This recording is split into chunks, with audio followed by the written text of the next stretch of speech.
الحمد لله رب العالمين، والصلاة والسلام على أطهر خلق الله أجمعين سيدنا محمد صلى الله عليه وسلم. طبتم وطاب لقاؤكم وتبوأتم من جنة الله منزلا.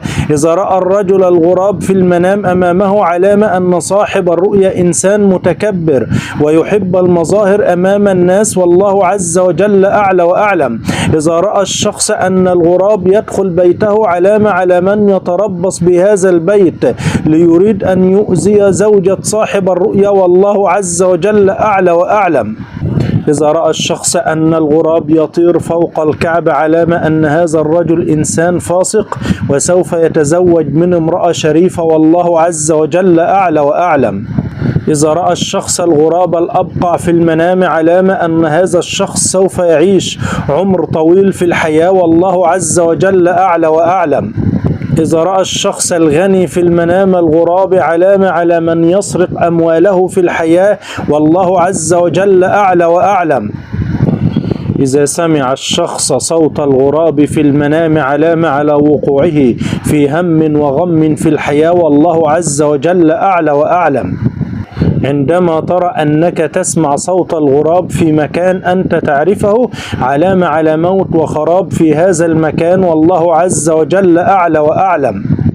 إذا رأى الشخص أن الغراب هجم عليه علامة أنه سوف يتعرض للظلم من ناس جبارين وظلمهم شديد في الحياة، والله عز وجل أعلى وأعلم. إذا رأى الشخص أن الغراب عضه علامة على مشاجرات يدخل فيها ويهزم فيها، والله عز وجل أعلى وأعلم.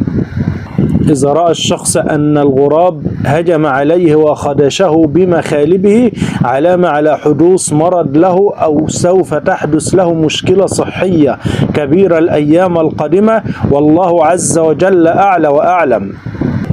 إذا رأى الشخص أن الغراب فوق رأسه واستطاع أن يطرده من فوق رأسه علامة على أنه سوف هيهرب من المشاكل، وفي ناس بتقول عليه كلام كتير، هو يعرف يهرب من هذه الأشياء، والله عز وجل أعلى وأعلم. أما إذا رأى الشخص أنه هرب من الغراب في المنام علامة أنه يهرب من المشاكل والمشاحنات في الحياة، والله أعلى وأعلم. إذا رأت المرأة المتزوجة الغراب في بيتها علامة على مشاكل بينها وبين زوجها قد تؤدي إلى الطلاق، والله عز وجل أعلى وأعلم.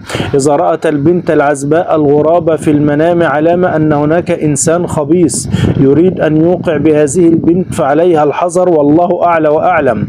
قال النبي صلى الله عليه وسلم: من قال سبحان الله وبحمده في اليوم 100 مرة حطت خطاياه وإن كانت مثل زبد البحر